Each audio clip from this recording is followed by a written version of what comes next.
Financiamento Procultura. Governo do Estado do Rio Grande do Sul. Novas façanhas na cultura.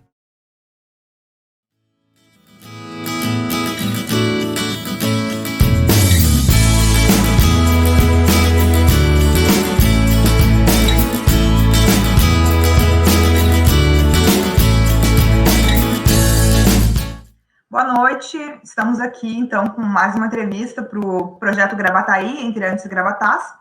Esse projeto ele é realizado através do edital de criação e formação da diversidade das culturas, realizado com recursos da lei número 14.017 de 2020. Então estamos aqui com Amon, professor de História, entre outros talentos, e a gente gostaria de pedir para o Amon se apresentar para nós, para o pessoal que vai assistir esse vídeo. Boa noite a todos e todas, né?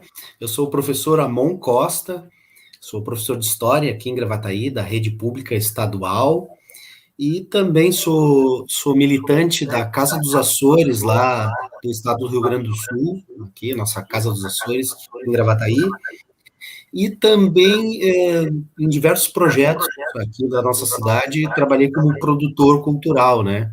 Seja eles projetos de museu, de música, dança.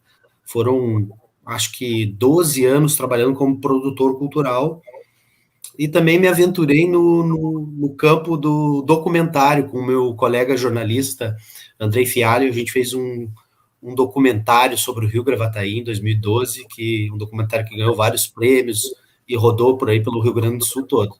Eu me defino como um agitador, viu? Eu estou onde está o agito. Tá certo. Eu queria fazer uma perguntinha, entre outras, claro, depois. Claro. Eu sei que tu foste diretor-presidente da Fundarc durante um determinado período, então o teu conhecimento sobre a cultura em Gravataí, sobre a própria questão da história do município, patrimônio, enfim, tudo isso que gira, que orbita em torno da Fundarc, tu tens conhecimento. Então, eu gostaria de que fizesse para nós um paralelo, uma comparação entre o teu período, e até dando um histórico do teu período como diretor-presidente da Fundarc, que é uma entidade tão importante na questão da promoção cultural em Gravataí, no período em que tu esteve na direção, e atualmente, como é que tu vê a situação cultural no município? Fazer essa comparação, por favor. Então, eu fui convidado para ser presidente da Fundação de Cultura, a extinta Fundação de Cultura, porque ela não existe mais, né? Ela foi extinta em 2017 ou 2016, eu não me recordo ao certo. Eu fui convidado pela professora também e ex-prefeita Rita Sanco. E eu já havia trabalhado na fundação, na gestão do prefeito Sérgio Stasinski, na área do museu, e também havia trabalhado na gestão da professora Rosinha, da Fundarc, na área da educação musical, na Morada do Vale. Então, eu passei por vários setores dentro da fundação, fui estagiário, fui coordenador de projetos, fui diretor do setor de patrimônio, vice-presidente e depois presidente, né? Eu fui presidente de 2009 a 2011, o impeachment da prefeita Rita Sanco. Então, ali a gente, nesse período, foi um período de transição da legislação cultural como um todo, né? Foi um período onde começou a se consagrar e o Ministério da Cultura começou a estimular os estados e municípios em que os repasses públicos só seriam possíveis através de editais. Então, os editais sempre existiram, mas num ritmo lento.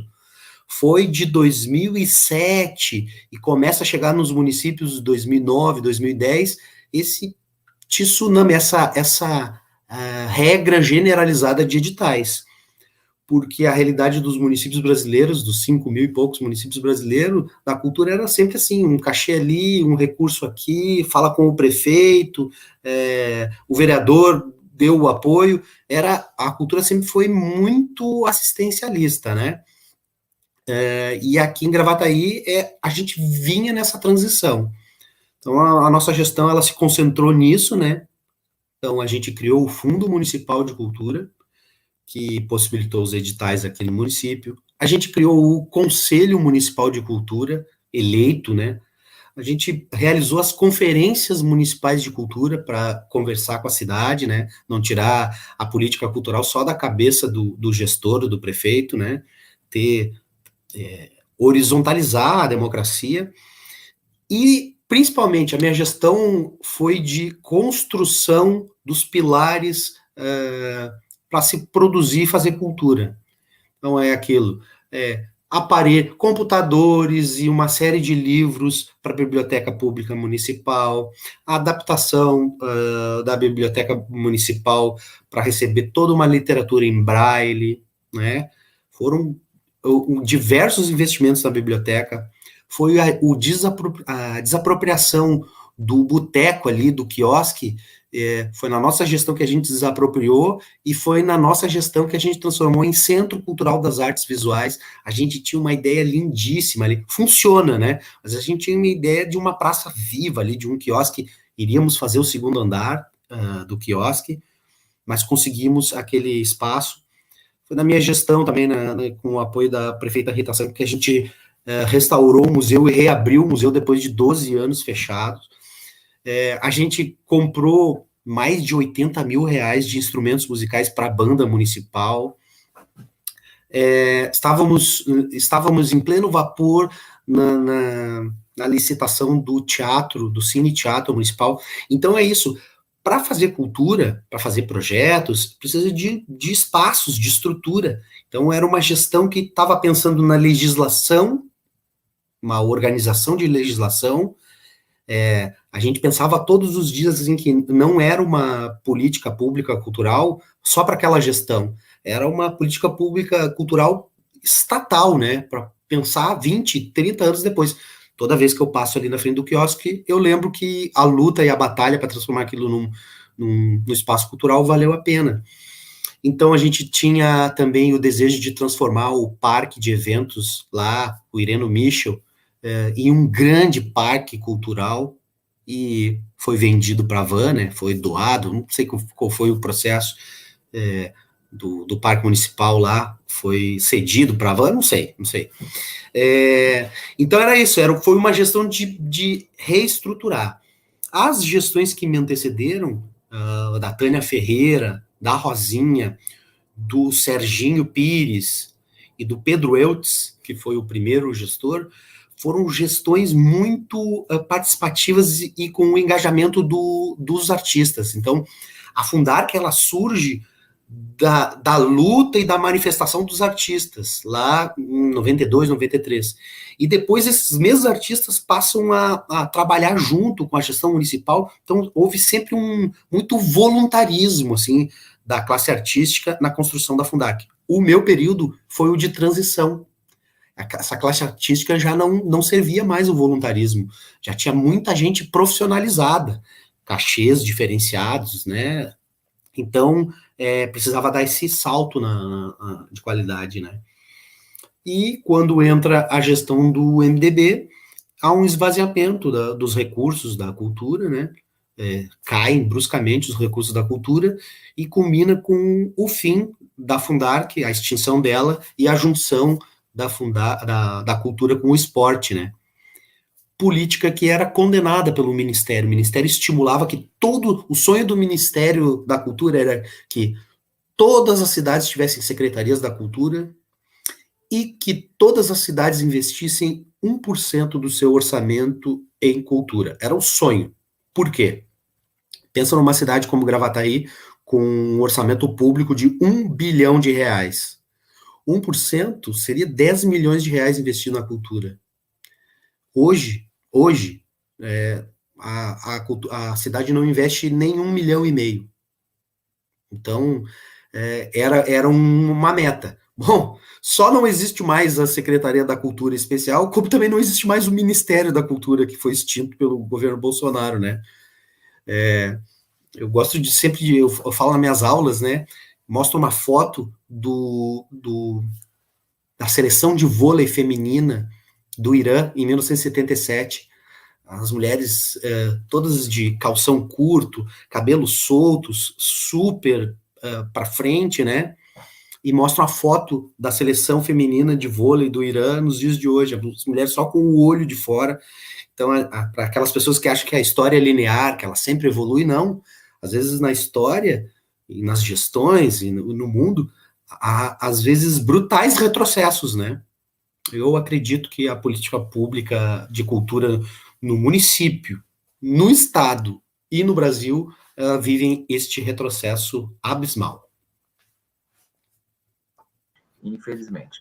Bom, mas eu queria colocar uma questão também, aliás, quero que tu coloque uma questão para nós, que é o seguinte: o teu trabalho desenvolvido nessa área do patrimônio, a gente percebe que tu postas muitas fotos e faz registros de vários locais da cidade, e também tu tens um trabalho no jornal. Eu queria que tu colocasse para nós mais esse assunto, aprofundasse esse assunto, por favor. Então, a cidade de Gravataí é uma cidade muito particular, assim, né? Porque é uma cidade que ela recebeu vários surtos desenvolvimentistas e que a cada surto desenvolvimentista a cidade mudou por completo. Então, nós temos lá um surto desenvolvimentista nos anos 30, até os anos 30, a Gravataí é uma aldeia dos anjos, da mandioca, das 5 ou 6 famílias de portugueses aqui, os Fialhos, os Sarmentos, os Fonsecas, os Gomes, os Lessas, né? No máximo 6 famílias.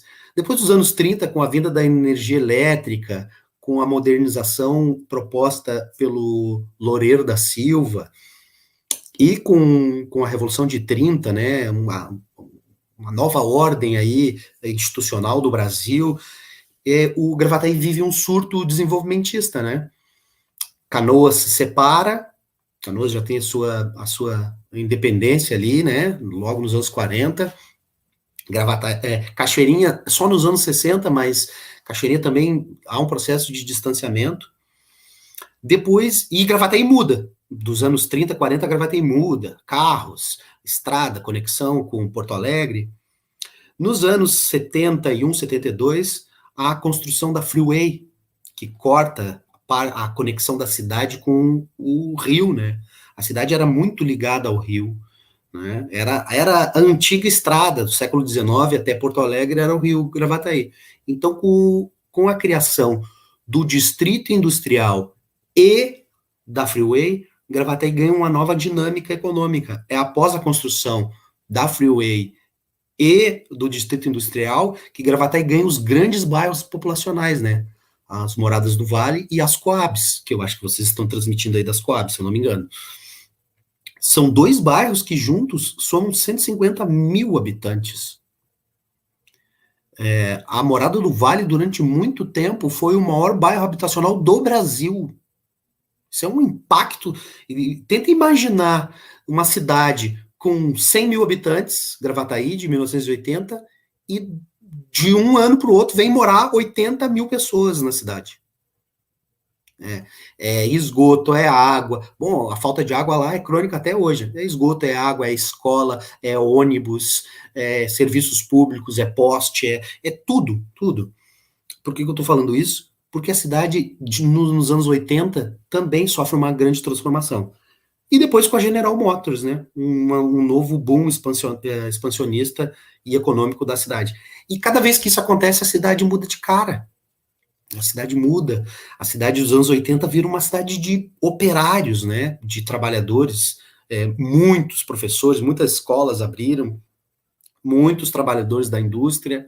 Então, se fortalece uma classe social obreira, trabalhadora, né? E Gravataí se consagra. Até tinha aquele antes, uma cidade de dormitório. Depois da industrialização dos anos 80, não, né? E nós temos, eu faço esse preâmbulo porque isso, né? Até 1980, nós tínhamos, assim, o seu Jorge Rosa, que escreveu alguns livros, o Getúlio Xavier, lá no museu, 5, 6 pessoas que cuidavam do patrimônio histórico. E essas pessoas foram envelhecendo, essas pessoas foram falecendo, foram parando, e a pesquisa histórica ficou congelada lá em 87, foi a última publicação de livros e de pesquisas sobre história de Gravataí. Pensando nessa lacuna histórica, assim, a gente fez esse seguinte projeto, que é da professora Vera Barroso, de Santo Antônio. É um projeto que saiu de Santo Antônio e se espalhou por todo o Rio Grande do Sul, que é escrever a história, chamar as pessoas para escrever a história. E a gente fez 4 livros maravilhosos, que foram distribuídos gratuitamente para todas as escolas, para todas as bibliotecas, chamado Raízes de Gravataí. Esses livros de 2009 reacenderam a pesquisa. A UBRA, em parceria com a Universidade Luterana do Brasil, aqui de Gravataí, vários foram os alunos que fizeram suas pesquisas de conclusão de curso sobre histórias de Gravataí. Então, ali de 2010 para agora, várias pesquisas aconteceram, né? Então, eu aprendi muito da história de Gravataí, pesquisando nesses livros antigos, desses pesquisadores antigos. Aqui, ó, livro do José Rosa. É um historiador sem formação, ele colecionava coisas e escreve de uma forma coloquial maravilhosa. Aqui, publicação também da gestão do Abílio. Às vezes, uma vez por ano, acontecia encontros e simpósios de história, né? Tem essa publicação aqui. Outra publicação, essa aqui da gestão do Mota, né, sobre a composição étnica de Gravataí. Então, Gravataí tem algumas publicações. O que eu conheço é um pouco dali, porque eu não sou natural de Gravataí. E depois, o meu estágio, eu fui estagiário no Museu Municipal, e aí sim, lá eu me deparei com os jornais antigos, o jornal O Gravataiense, li todos, os utensílios que estão lá no museu. Então, o meu acúmulo todo é de ser um cara curioso, muito curioso, pergunto tudo a toda hora para todo mundo, e do meu estágio lá no museu. E eu, há muito tempo, viu, eu confesso que eu desisti do Facebook. O Facebook é muito chato, muito chato. O Facebook é o lugar do conflito, entrar no Facebook para mim era sofrer. Então, eu, em idas e vindas, saio, não saio, eu resolvi transformar o meu Facebook em um mural de histórias, né? De histórias, e eu resolvi contar algumas, essas despertaram algumas memórias das pessoas, aí, os mais idosos começaram a dizer, Amon, fala do chafariz, Amon, fala de tal coisa. Eu fui começando a falar, e o jornal me procurou, e agora tem um mês que eu tenho uma parceria com o portal de notícias Giro de Gravataí, que ele repercute as coisas que eu escrevo. Escrevo num formato de internet, de curiosidade mesmo. Eu estou escrevendo um livro sobre a história das mulheres de Gravataí, né? Estou entrevistando várias aí, igual vocês estão fazendo, de forma virtual, e arquivando e guardando. E é isso. A minha principal fonte de pesquisa é a memória oral. As pessoas contam para mim e eu conto e eu ponho na rede. É bem interessante, na realidade, todo esse trabalho. Eu queria te perguntar, assim, dentro dessa questão que falou das transformações de Gravataí, de como a cidade foi mudando, né, a partir dos anos 30, eu queria te perguntar como é que tu enxerga hoje essa identidade do gravataiense. Tu falou que não é de Gravataí, né, mas nós somos, o pai, na realidade, é de Esteio, mas eu e os meus irmãos somos de Gravataí, e a gente sempre notou, assim, essa lacuna, né, da identidade, da própria questão da noção de pertencimento, né, dos Gravataí. Na realidade, assim, eu e os meus irmãos somos de Gravataí, mas o pai é de Esteio, a mãe é de Porto Alegre, eles vieram justamente nessa mudança aí nos anos 80, mas os nossos avós eram daqui de Gravataí, na área que hoje é Glorinha, né? Uhum. Então, a gente tem uma relação com a cidade, mas justamente o que eu noto é essa questão de nós, eu acho que muitas vezes, por não conhecermos a cidade de Gravataí, a gente não tem uma identidade tão forte, né? E eu queria saber como é que tu percebe hoje em dia essa identidade do gravataiense. Que a gente sai, então, dessa vila, né, dessa aldeia dos Anjos, para essa cidade mais urbanizada. A gente tem vários centros, né, de pessoas que vão chegando de momentos diferentes. Então, como é que é hoje em dia, assim? Porque tu acabou virando também um guardião dessa memória, né? Exato, é.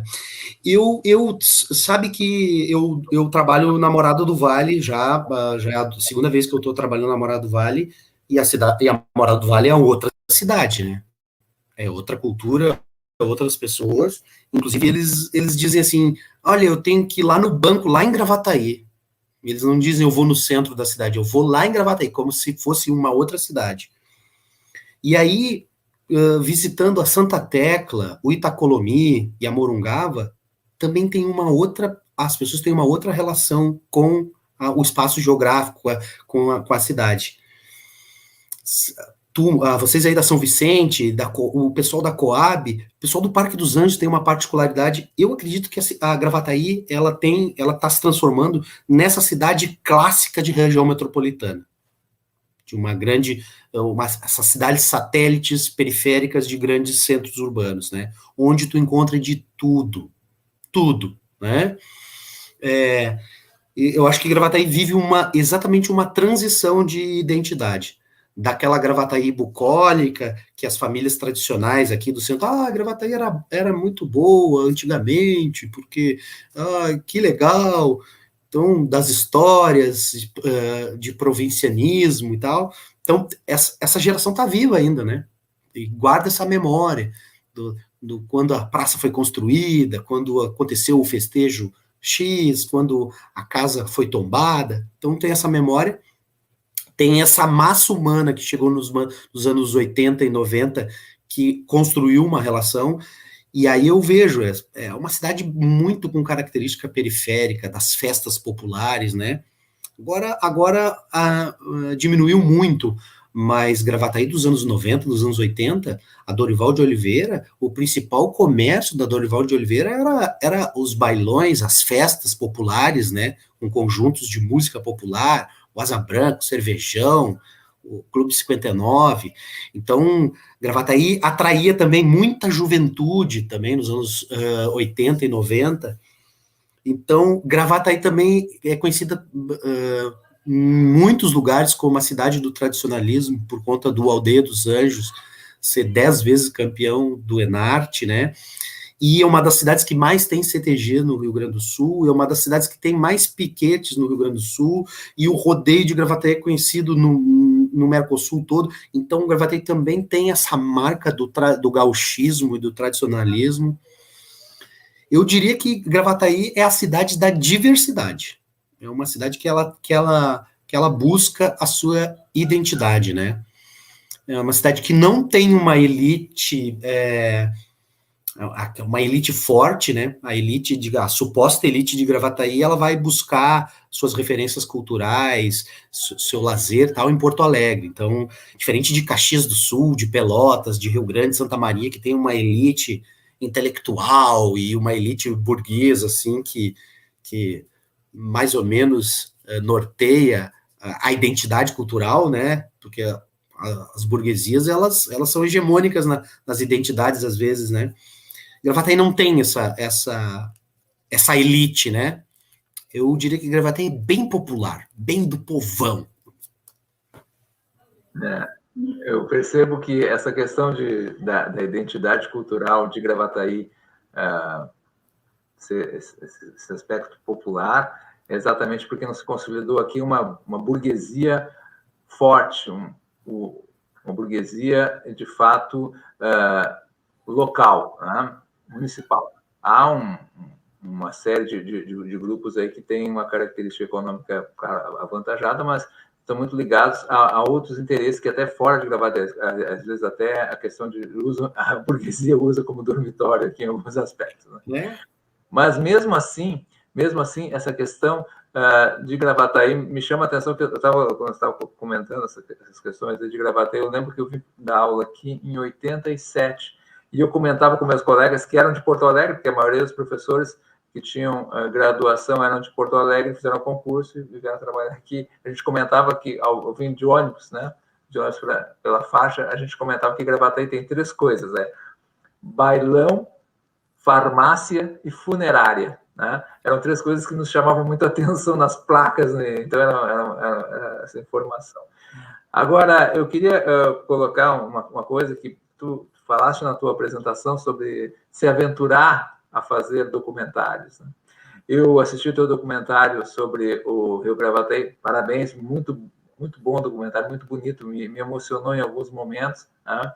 as conversas ali com o João Paulo, por exemplo, que é uma pessoa que eu conheço, porque em 2006, 2007, a gente fez um documentário também sobre o Rio Gravataí, né?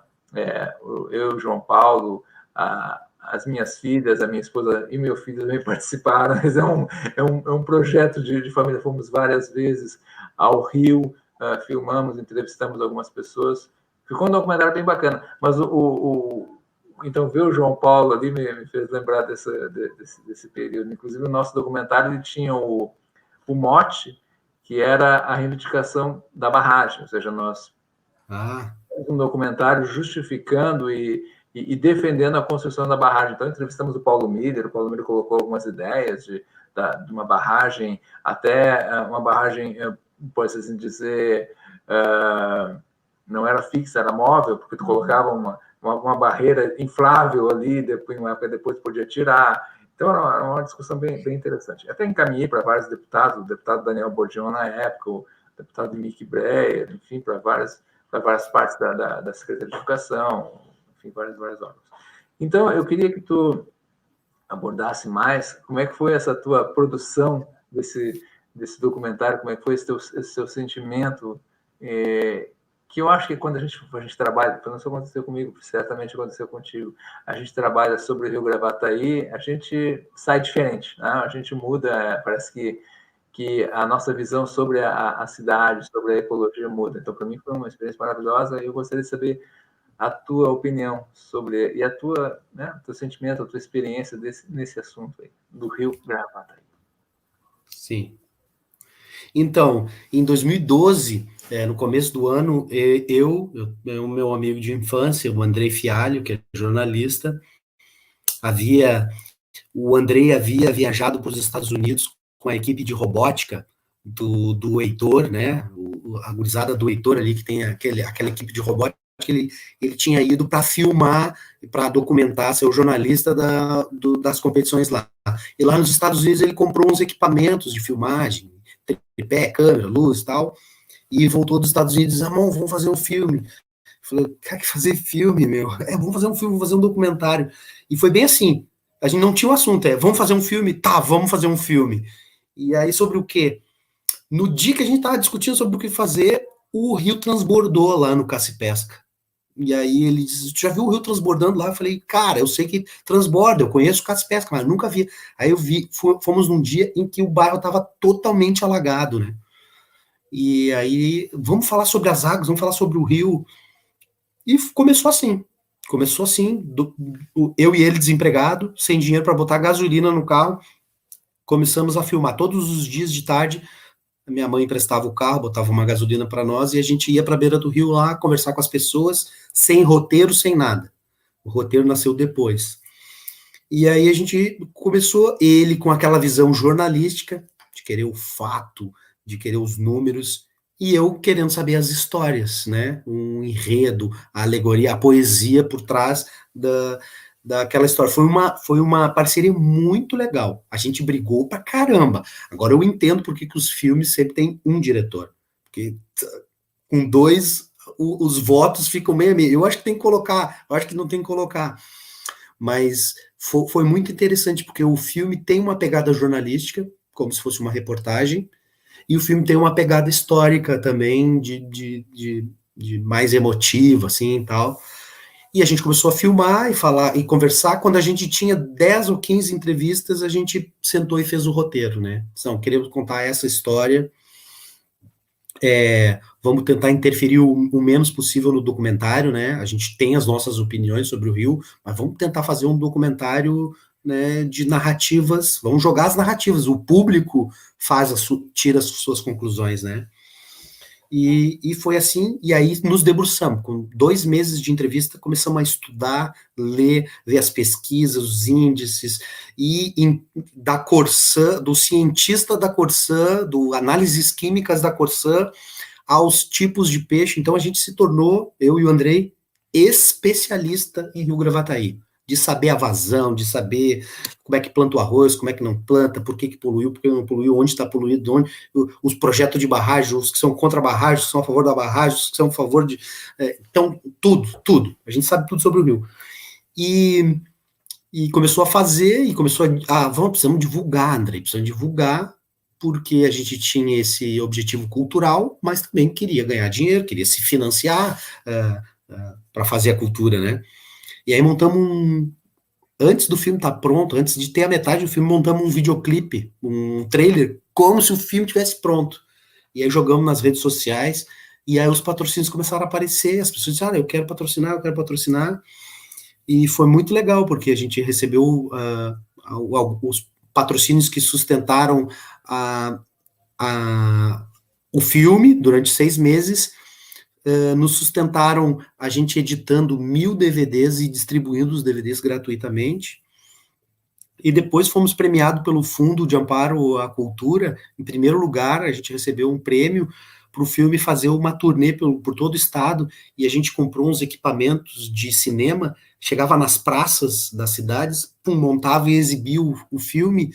Então, logo terminava o filme, a gente fazia um bate-papo, uma entrevista com as pessoas que paravam para ver o filme sobre o uso da água, sobre o meio ambiente e sobre como fazer um filme.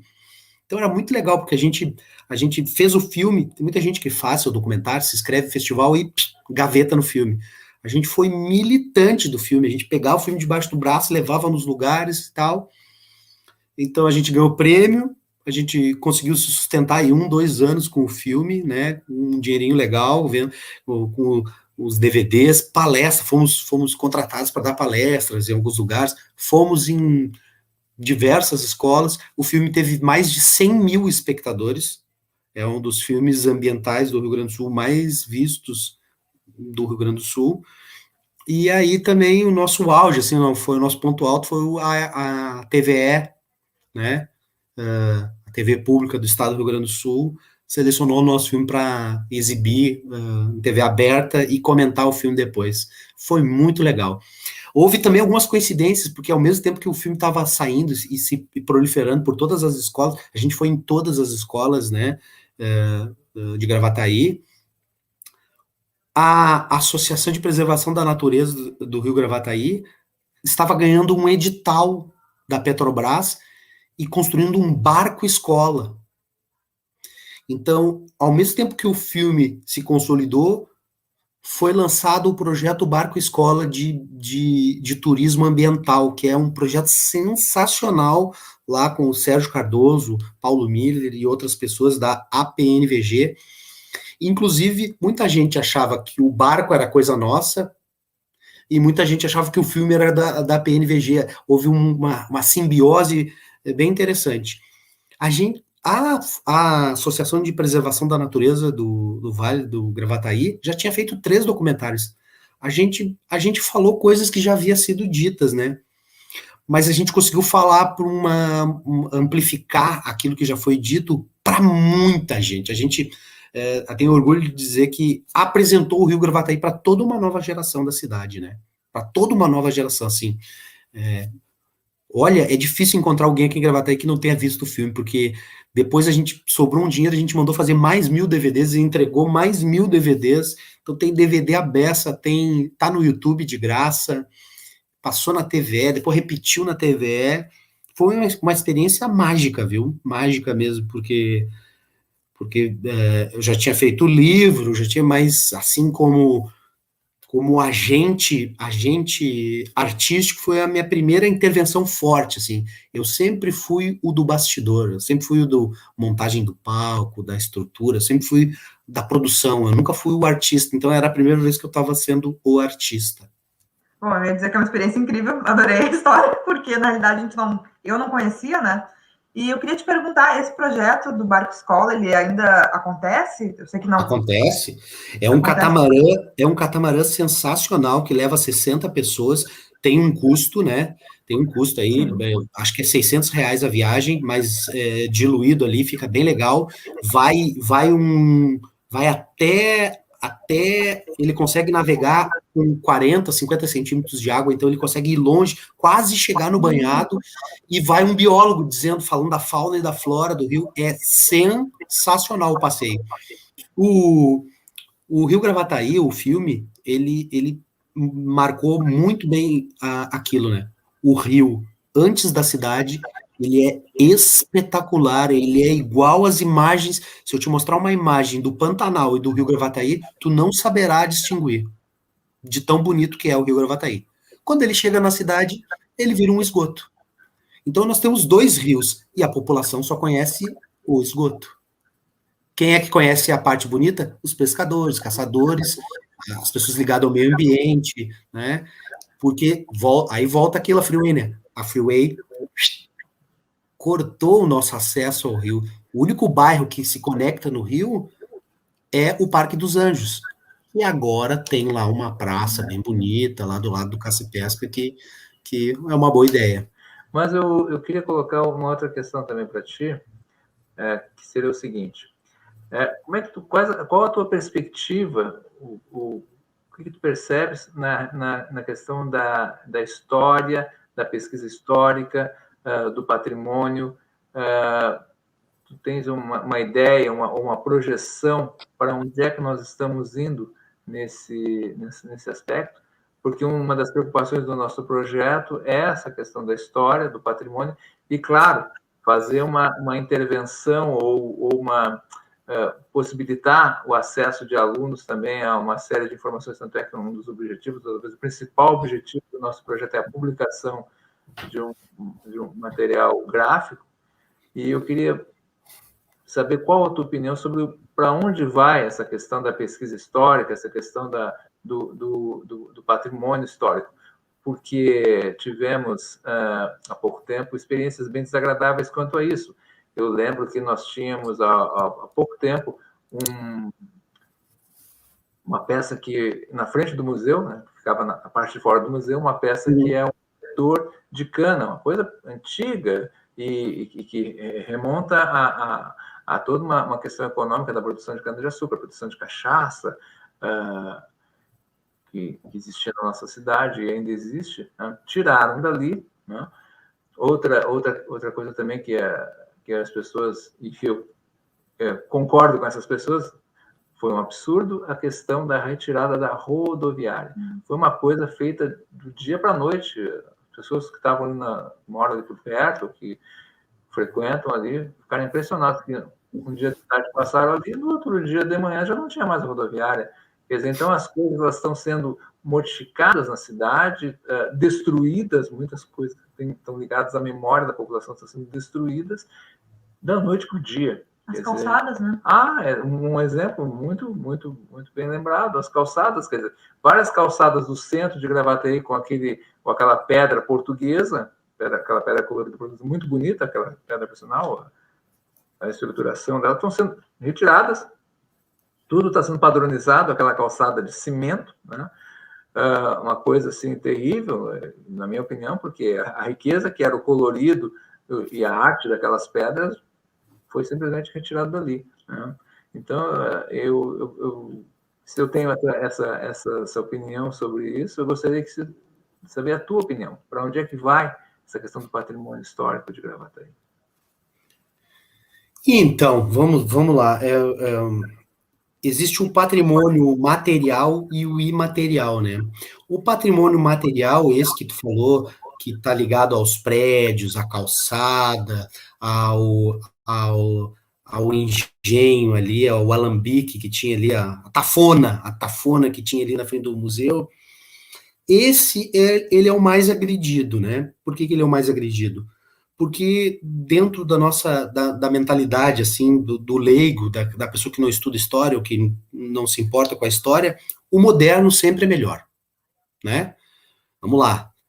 O PIB da Itália é 20% só do turismo, as pessoas não vão lá para ver os prédios modernos, vão lá para ver o Coliseu, vão lá para ver as ruas de Gênova, as pessoas vão a Paris não para ver o centro administrativo moderno que tem em Paris, mas vão lá para ver as estruturas, a riqueza de detalhes que tem nos prédios e nos lugares históricos. Então aqui no Brasil, e Gravataí não foge disso, tem essa aversão ao que é antigo, ao que é velho, né? E Gravataí sempre sofreu com a especulação imobiliária, né? Que é uma das tradições aí das famílias tradicionais de Gravataí, a maioria delas vive de aluguel, né? Então, a especulação imobiliária ela é um vetor muito grande. Os imóveis aqui em Gravataí, inexplicavelmente, são mais caros do que em Novo Hamburgo, que em Canoas, né? Porque tem uma corrida imobiliária feroz em Gravataí. Então, é preciso demolir os prédios históricos para construir prédios novos, né? Então, no período que precisava da consciência histórica, não houve. Qual é a tarefa de agora? Se agarrar nos 5, 6 que sobraram. Se agarrar com todas as forças e convencer os proprietários e sensibilizar a prefeitura que é preciso investir dinheiro público e privado para manter esses prédios bonitos. Eu enumeraria aí, no máximo, 10 a 12 prédios que tenham um valor histórico abaixo dos anos 30, assim, né? Os outros prédios já foram todos modificados. E tem um outro lado da história que eu gosto muito, que é a história imaterial, a história da memória. A calçada pode até não ser histórica, mas de repente naquela calçada o Brizola deu o discurso que iniciou o processo da legalidade. Aquela calçada ela tem um símbolo para um grupo de pessoas. As árvores, elas, apesar de não ser um patrimônio, ela mistura o patrimônio material com o imaterial, né? Olha o trauma que foi para o Parque dos Anjos quando cortaram a figueira do Parque dos Anjos, porque várias conversas e encontros aconteceram em torno da figueira do Parque dos Anjos. Então eu sou muito mais chegado, eu sou muito mais próximo dessa memória oral, dessa memória imaterial, de conversar com as pessoas, de conversar com os mais velhos. Eu não sou um pesquisador contumaz, assim, do patrimônio predial, né? Não sei dizer os estilos das épocas, não sei detectar. Mas eu sou a pessoa que senta na roda dos velhos e provoca as histórias. Como se conheceram? Como é que era aqui? Onde é que tu trabalhava quando tu tinha 16 anos?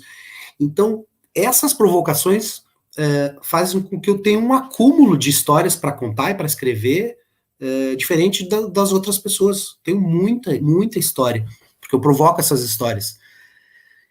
E quando tu escreve e diz que aquela árvore foi plantada por aquela pessoa, que o Barbosa Rodrigues foi isso, foi aquilo, tu vai redimensionando no inconsciente das pessoas o valor histórico. Então, é uma tarefa da geração de historiadores, a minha e os que vêm aí, fazer essa sensibilização, dizer que aqui aconteceu tal coisa, por isso que é importante, né? Eu tenho descoberto cada coisa, por que festas apareceram.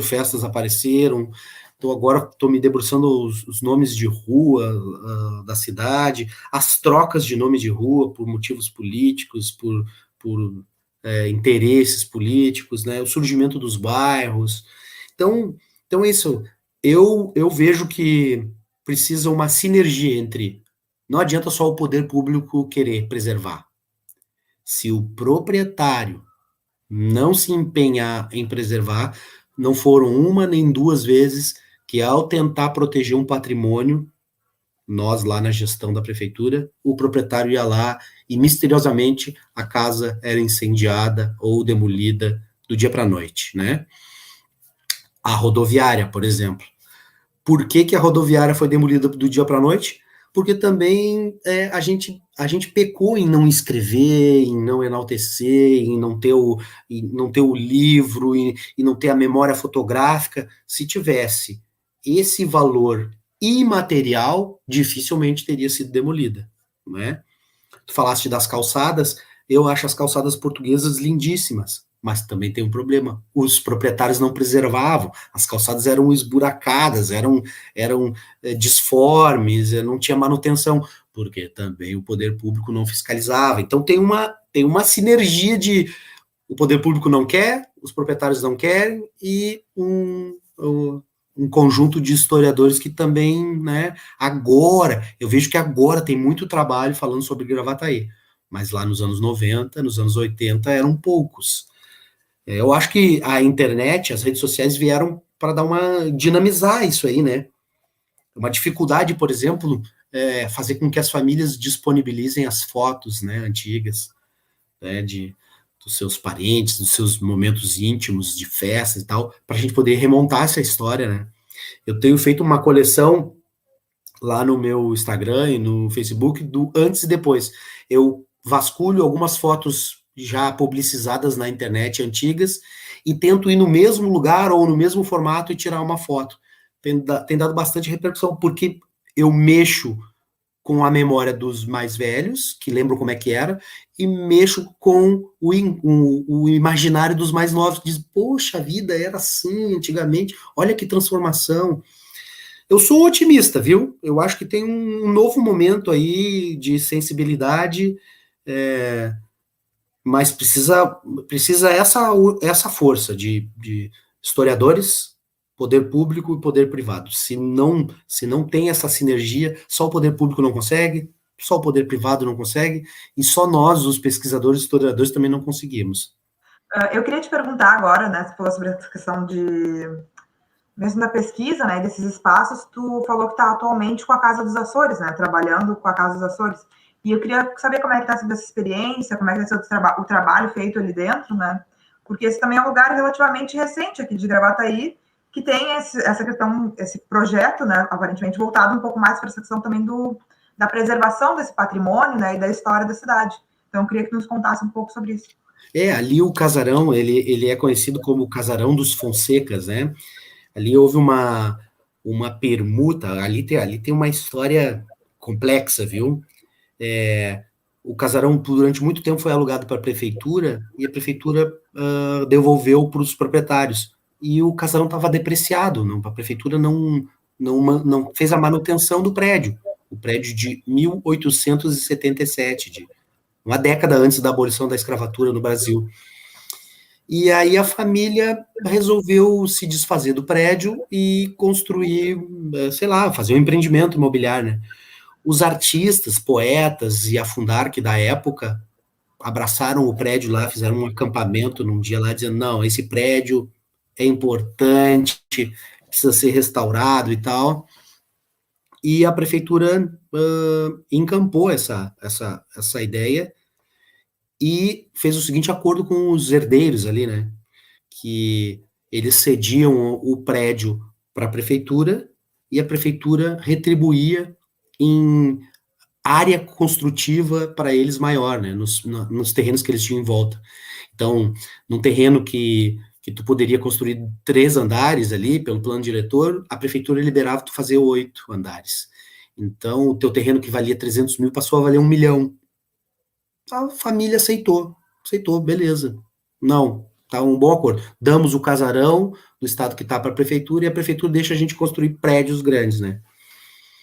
Só que a prefeitura cedeu esse prédio para o grupo de dança, Associação dos Açorianos. Ele era ligado à Estância Província de São Pedro, e depois se transformou, era um grupo de dança que se transformou na CAERGS, na Associação dos Açorianos do Rio Grande do Sul, do estado do Rio Grande do Sul.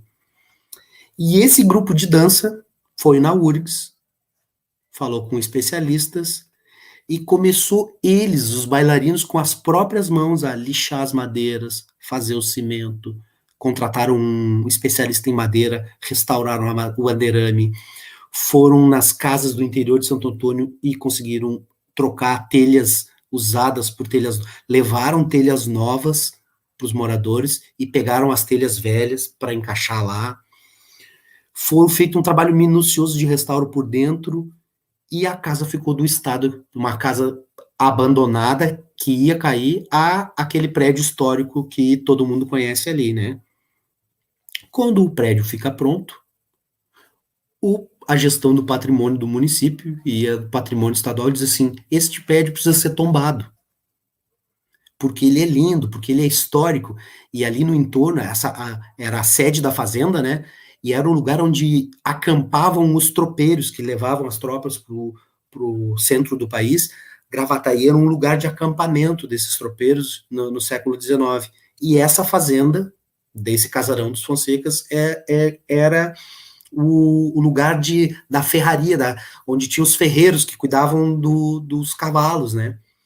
Então tem um valor histórico fundante para o Rio Grande do Sul, é um lugar histórico da gênese do Rio Grande do Sul.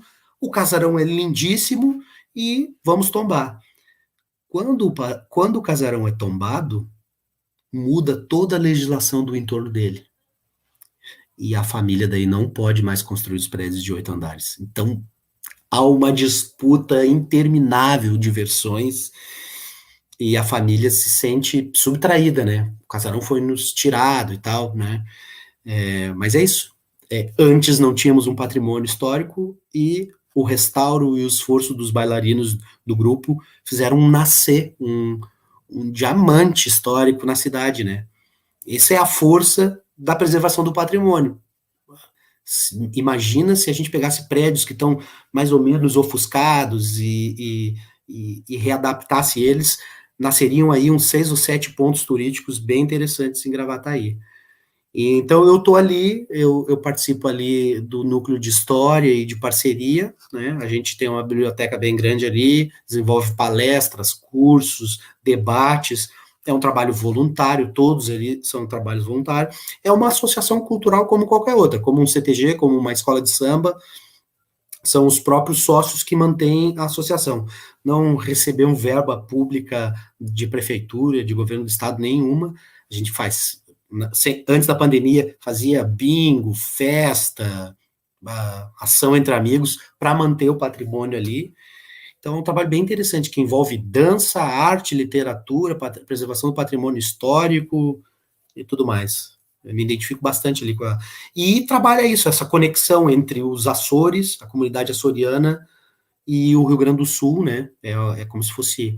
Desempenha um papel de embaixada também, e encaminha alguns documentos oficiais ali, e faz essa mescla da cultura gaúcha, açoriana.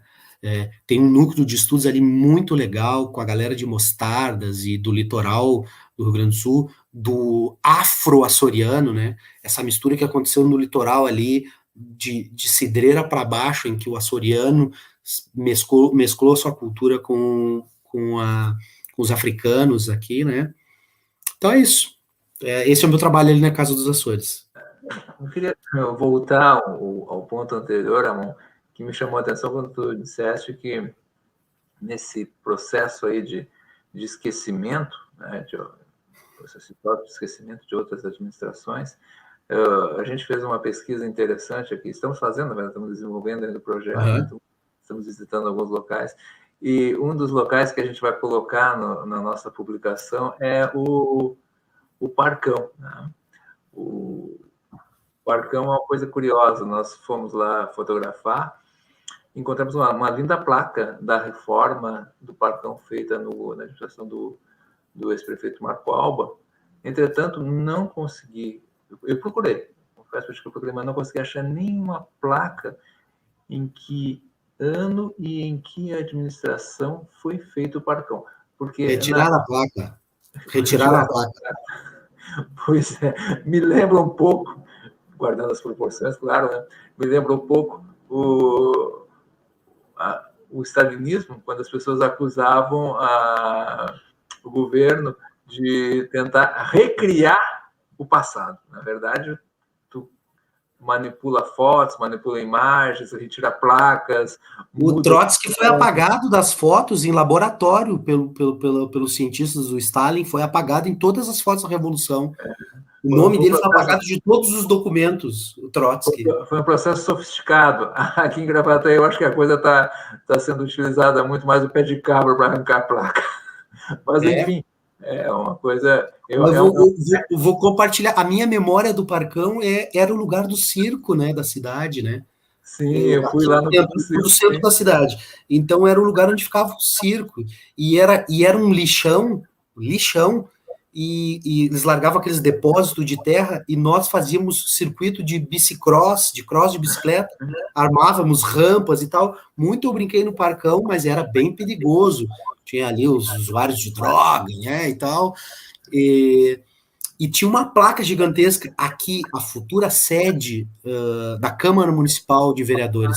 Era ali que o terreno foi doado para a Câmara, para ser a sede da Câmara. E aí, na gestão do Bordion, em 17 de outubro de 98, acho que 8 por aí, né? 8, foi inaugurado o Parcão com o show do Cidade Negra. Ah, que loucura. Trabalhei nesse show. Também, porque como a gente mora aqui na São Vicente, eu lembro que eu escutava daqui vários shows que aconteciam no Parcão, né? Uma coisa maravilhosa. Então, eu acho que isso é um aspecto que a gente está desenvolvendo na nossa pesquisa, que está nos chamando a atenção, a questão do apagar a memória, do colocar uma outra memória. Quer dizer, as novas gerações vão pensar, não, mas quem fez foi tal administração. É a mesma questão da rodoviária, né? Será que havia uma rodoviária aqui? Então, tudo parece... A administração memória. A administração Marco Alba deletou todas as reportagens do site da prefeitura do Marco Alba para baixo. Tinha reportagens da Rita, do Sérgio Stasinski, do Bourdieu, desde que o site foi criado. Foram deletadas todas as reportagens. Os festivais de teatro, todos foram zerados a numeração. Nós estávamos no 24º Festival de Teatro de Gravataí. Todos foram zerados para primeiro Festival de Teatro, segundo Encontro de Música, primeira Amostra Cultural Artística de Gravataí. Dos eventos culturais, todos foram zerados. Se vocês encontrar os cartazes de antes, vocês vão encontrar ali, sei lá, 17º Prêmio Literário de Gravataí. Zeraram e, na gestão Marco Alba, começou o primeiro Prêmio Literário. No 50ª edição do Festival Estudantil. Zeraram e colocaram a primeira. Eu acho que isso não funciona, viu? Não funciona porque as pessoas têm essas memórias afetivas e elas sabem quando e como foi construído o Parcão e tal. É uma tentativa bem fracassada de tentar criar uma nova história, né? O que chega a soar infantil, porque outras coisas vão acontecer, várias administrações vão passar e ninguém vai esquecer que foi o Marco Alba, que, na gestão dele, que foram feitas essas pontes do parque, por exemplo, né? Então, não tem como apagar a dos outros, né? A tua opinião para nós é muito importante, devido ao teu trabalho, devido ao teu engajamento, né? E, inclusive, eu até registro que, para mim particularmente, está sendo muito agradável essa conversa, porque exatamente essa preocupação, claro, que motivou o pessoal nessa questão do projeto. A valorização da história da cidade, porque é até uma questão de valorizar as pessoas, é uma questão de autoestima. Falta, e infelizmente isso é uma coisa que eu constato, falta autoestima. A gente se orgulha, fica feliz pela história da nossa cidade quando a gente conhece, né? Esse livro aqui, ó. A Ideia de Cultura. Esse livro é leitura obrigatória para quem vai escrever um projeto cultural ou quem vai trabalhar, a gestão de cultura. Ele, assim, resumidamente, né? Ele fala que é muito melhor ter uma disputa cultural, uma guerra cultural, né? Gravataí é gauchismo, é CTG. Não, Gravataí é do hip hop. Quando há esse conflito, essa dialética cultural, a cidade, ou o espaço físico, o bairro, o grupo social, ele busca a identidade. Quando tem uma apatia cultural, é muito fácil de alguém capturar e criar uma identidade falsa. Sabe aquele papo da cidade da bromélia? Não colou porque não tinha sustentação, né? Então eu acho que isso para quem pensa numa identidade de Gravataí, é inegável. É também um pouco dos Açores. Mas Gravataí é uma cidade muito negra. Gravataí é a cidade, só perde para Alvorada em número de centros de umbanda. É uma cidade muito umbandista. Tem uma federação umbandista em Gravataí. Gravataí é uma cidade do campo. É a cidade da região metropolitana, só perde para Viamão em área rural. Então a gente tem aqui o urbano, o super metropolitano, o cara do rap da Morada do Vale, e o cara que vive da agricultura ainda, né? Então é difícil tu identificar uma característica, e Gravataí, ela é caipira e cosmopolita ao mesmo tempo. Ela é trabalhadora e burguesa ao mesmo tempo. Ela é portuguesa, alemã e negra ao mesmo tempo. Mas a história dos bairros é algo que não está contada ainda. tá? Porque os bairros têm outras referências, têm outra dinâmica, ninguém nem quer saber dessas histórias que eu tô contando do centro, no bairro, você quer nem saber desses casarão, desse negócio aí, é uma outra lógica. No bairro, vocês vão encontrar a árvore, que é um ponto central do bairro, lá na Figueira do fulano, os mercadinhos, as mercearias, as escolas e os postos de saúde são referenciais históricos da construção Isso que eu dos ia te bairros. dizer, porque aqui, por exemplo, na São Vicente, a gente, toda a vida, o pessoal chamou toda a vida o centro de Gravataí, não é, quer dizer, quando eu era criança, né, hoje em dia a 76 é mais parte do centro, mas quando eu era criança era exatamente isso, nosso patrimônio era a escola, e não interessa o que é o museu, o que são as coisas tombadas no centro da cidade, porque o centro não somos nós. E é isso que eu acho, a questão da falta de identidade da população com a história, porque a gente não conhece a história de Gravataí. E a gente não tem aonde encontrar essa história quando a gente é criança, principalmente, né? Não tem um referencial para a gente. Qual que é a nossa ideia das próprias entrevistas, né? É fazer esses contatos com pessoas, agentes culturais de Gravataí, para a partir disso conhecer, porque a gente não conhece, mesmo morando aqui a vida inteira. Sabe como é que as pessoas de Gravataí, as famílias tradicionais, chamavam quem era de fora, que vinha para cá? Faço a menor ideia. Os Tchatino. Por que Tchatino? Era o apelido de quem não era de Gravataí. Esse aí é Tchatino, ó. Nem dá muita bola para ele que ele é Tchatino.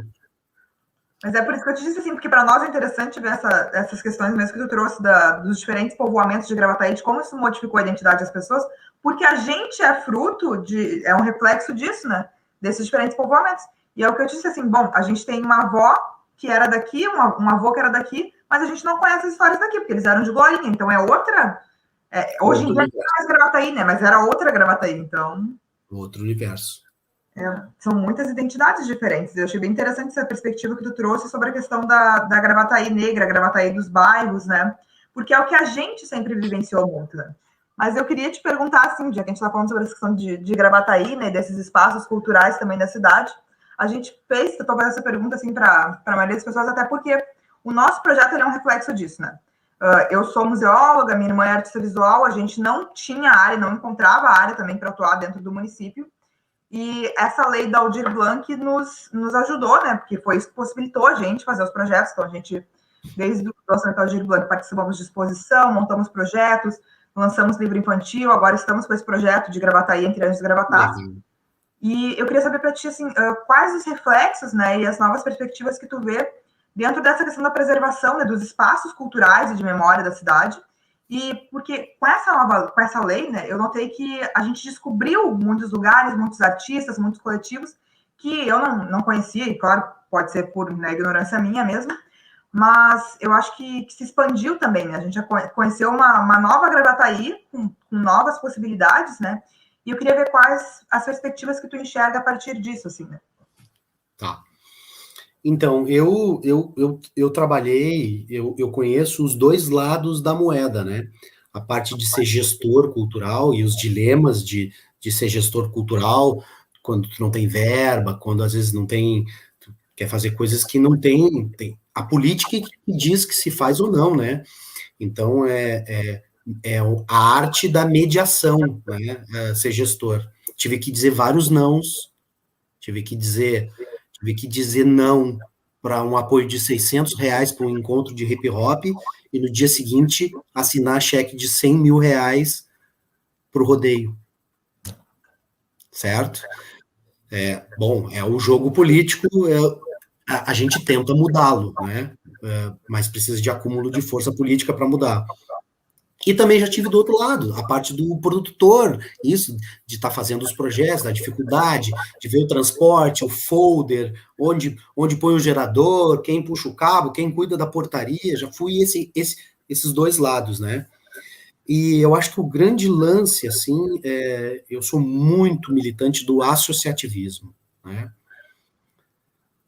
Os atores precisam ter o sindicato ou associação de atores. Os historiadores precisam participar de um núcleo de conversa de história. Os tradicionalistas têm o CTG, e por isso que eles conquistam muitas coisas, porque eles se unem em torno de uma causa. Os poetas têm que se mobilizar, se associar para publicar os seus livros. Então, eu sou um defensor, acredito muito no associativismo, né? Nessa comunhão em torno de objetivos maiores. Eu acho que, primeiro é isso, a Lei Aldir Blanc e a pandemia fez com que pessoas que nos falavam começassem, opa, e aí, vamos conversar? Eu participo de um coletivo de cultura aqui de Gravataí chamado AMAR. Ele já existia antes da Aldir Blanc, mas quando começa a pandemia e fecha tudo, o coletivo ganha força e dinamismo. Foi lá que a gente brigou e forçou a prefeitura a prefeitura só caminhou depois que a gente publicou o manifesto. A gente tem lá, sei lá, acho que uns 60, 70 pessoas ligadas ao coletivo AMAR, né? Artistas visuais, atores, historiadores, músicos. Então, isso, eu acho que nesse momento de pandemia, e não é só pandemia, né? É pandemia mais bolsonarismo, que também esse elemento, esse vírus perigoso chamado bolsonarismo, combate o associativismo cultural e a própria liberdade de expressão artística, né? Professores e artistas são inimigos número 1 do bolsonarismo, né? Então, é o pior momento de se fazer cultura e arte no Brasil. Mas, paradoxalmente, os artistas e as pessoas, elas criam fortalezas espirituais que parece que a arte fica mais rica, que o associativismo ganha mais força nesses momentos de opressão. Eu não estou dizendo que os artistas, né, e os professores gostam dessa opressão, né? Tem gente que diz assim, pô, o Chico Buarque, quando tinha ditadura, que era bom, porque ele compunha músicas legais. Não. Mas eu acho que despertou isso, provocou uma galera, os coletivos de diversos assuntos.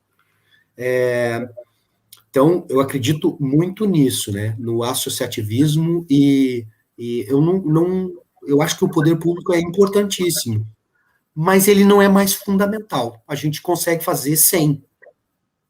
É difícil, dá trabalho, soa sangue, mas consegue. Dos anos 80 para trás, não conseguiria. Precisava do paternalismo do poder público, do teatro, do poder público, do troço. Hoje tem vários... A plataforma que a gente está usando agora é um exemplo disso, né? Podemos levar coisas a qualquer lugar. Então, eu acredito muito nisso, na Gravataí, do associativismo, que é uma das marcas da cidade. A cidade sempre teve muito sindicato, muita associação de morador, muitos elementos associativistas, viu? Acho que é isso. Eu não me lembro direito da pergunta. Não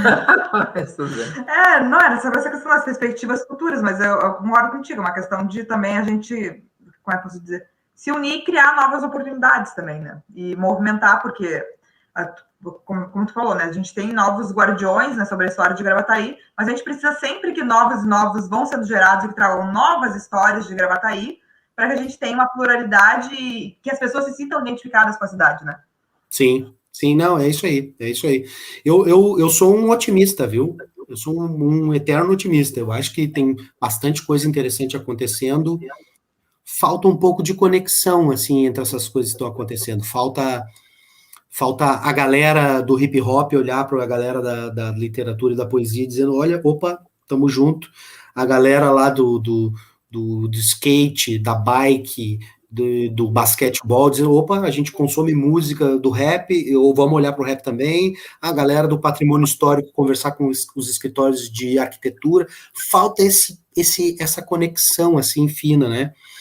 E como gestor público, é muito, muito legal também o despertar do artista, das expressões artísticas, para o elemento economia da cultura, né?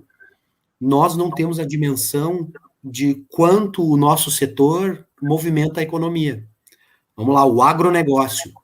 Senta na mesma mesa o cara que faz soja, arroz, milho e tal, e eles definem uma pauta e vão lá e brigam com o setor, com o governo federal, o governo estadual, e eles conseguem as coisas para eles porque eles se unem enquanto setor.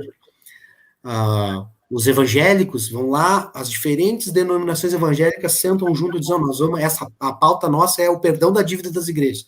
Vamos lá, vamos nos unir. Falta isso no setor da cultura, de uma percepção.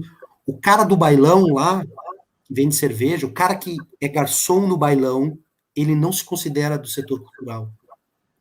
E ele só tá vendendo cerveja porque tem um conjunto tocando no baile. Senão ele não venderia. O cara que vende alto-falante para som automotivo de carro, ele não se considera do setor cultural. O cara não vai escutar palestra no carro, ele vai escutar música, ele vai consumir dentro do seu carro, nos postos de gasolina, música. O cara que instala som no carro, ele não se considera do setor cultural. O cara que conserta instrumentos musicais ali nas paradas, ele não se considera do setor cultural. A gráfica que 60%, 70% dos papéis que ele faz é para festa, para formaturas e bailes, não se considera do setor cultural. O cara que faz serigrafia para as formaturas, para as festas de formatura, o cerimonialista da festa de formatura e de casamento não se considera do setor cultural. Em 2011, eu fiz uma pesquisa de Gravataí. Nós, do setor cultural, éramos o terceiro maior setor econômico do município. Só perdíamos para o metal mecânico e para a siderurgia, aqui em Gravataí, em geração de recursos.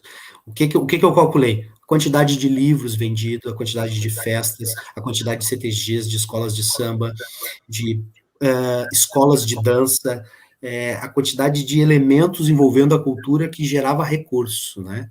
Um número, por exemplo, Gravataí tem 70 piquetes, né? Aqueles grupos de cavaleiro que fazem as disputas de laço, né? Cada piquete tem no mínimo 4 cavalos, 4 cavaleiros, né? Os tropeiros. Custa R$3.000 por mês para manter um cavalo. Só do universo tradicionalista, Gravataí gera muito mais recurso, emprego, imposto que o setor varejista, por exemplo, que é fortíssimo politicamente, que tem debates políticos, Então, a gente, enquanto setor, a gente não se enxerga enquanto setor da economia da cultura, né? O cara do hip hop, ele não consegue olhar para si, às vezes, e ver que o jeito dele se vestir tem 5, 6 lojas de surfwear, de streetwear, que só tem aquelas roupas porque uma galera consome aquele tipo de roupa, né? Que é da cultura dele, que é ele que difunde aquela cultura. Então, falta esse despertar, assim, de que a gente é poderoso. Assim, era o meu maior desafio quando gestor. Construir o prédio, restaurar o museu foi barbada. Era ter dinheiro que a gente fez. Comprar 80 mil livros foi barbada. O meu desafio era convencer os músicos que eles precisavam sentar e conversar. E eles eram... O músico da Seresta não queria sentar com os metaleiros para conversar. Era o grande desafio. Eu consegui alguns frutos, né? Mas, por exemplo, assim, ó, eu quebrei no meio a questão dos CTGs, porque os CTGs têm uma hierarquia super presidencialista, né? O patrão, olha o nome do cara que é o coordenador do CTG, patrão, né? Daí eu criei, na gestão da Rita, fóruns permanentes de debate cultural. Toda a política cultural era decidida no fórum. E podia ir o patrão ou o porteiro do CTG no fórum. E o porteiro do CTG levantava a mão dizendo: eu acho que a Semana Farroupilha, os cavalos têm que entrar depois. Dava voz para esses caras. Os patrão queriam me matar. Queriam me matar. Aí o que aconteceu? A política cultural tinha a cara das pessoas que queriam aquela política cultural. Não era a cara do Amon ou da Rita Sanco, né? E nasceram algumas que sobreviveram ainda da minha gestão. Foi a Associação Labirinto de Hip Hop de Gravataí, gravou disco, comprou estúdio, foi para frente. O Sindicato dos Músicos durou um tempo, conseguiu resistir um tempo o núcleo de políticas LGBT, porque ficava assim na prefeitura, quem é que vai abarcar esse tema? Eu disse, não, vem para cá, para a cultura, que tem tudo a ver. Então, tinha o núcleo LGBT, que mais? O do tradicionalismo foi a Rita sair, que eles voltaram com o Conselho dos Patrões, e aí decidiam tudo entre eles, 9 lá. Inclusive, a política de cachê. Quanto eu pago de cachê para um músico? Ah, amor, mas tu deu R$800 para um gaiteiro. Por que que pro cara do violão que vai dar 100? Eles diziam, então decidam aí quanto é que vocês querem ganhar. Quebravam o pau, entendeu? Um pouco pro lado filosófico, a nossa sociedade brasileira, gaúcha e gravataense, ela não é acostumada com a democracia. Não é acostumado. Na igreja não tem democracia, são poucas escolas que têm democracia, nos sindicatos, a maioria dos sindicatos às vezes é hegemonizado por um grupo que não tem democracia, a reunião familiar não tem democracia. Onde é que o cara aprende mesmo a se expressar e dar opinião? Então era um trabalho bem difícil, de longo prazo, né? É isso, a democracia ela é trabalhosa, ela dá trabalho convencer o dono do prédio histórico que o prédio dele é histórico e que o valor é o imaterial, né? É muito difícil, mas alguém tem que fazer. Trabalho na Fundarc deu frutos, porque a gente conheceu outros trabalhos e, assim, por mais que a pessoa que fez ali sente que teve um retrocesso, bom, a gente só sabe dessas informações porque vocês fizeram antes, né? E eu acho que essa questão, a gente vai sempre fazendo porque é aquele negócio da semente, né? Que a gente planta para que no futuro talvez possa germinar. Não tem como tu saber. Mas eu acho que é a questão da tentativa, né? De, como tu falou, não perder a esperança e ir ali tentando, fazendo esse trabalho, esse movimento sempre, né? Bom, a conversa que a gente teve essa noite foi muito agradável, na minha opinião, e penso que também na opinião da Helena, depois ela vai manifestar a sua opinião. E esse momento é um momento em que a gente, de fato, pensa e projeta o que nós queremos para Gravataí. Então, eu acho que essas conversas elas são importantes nesse sentido, quer dizer, a construção de um projeto.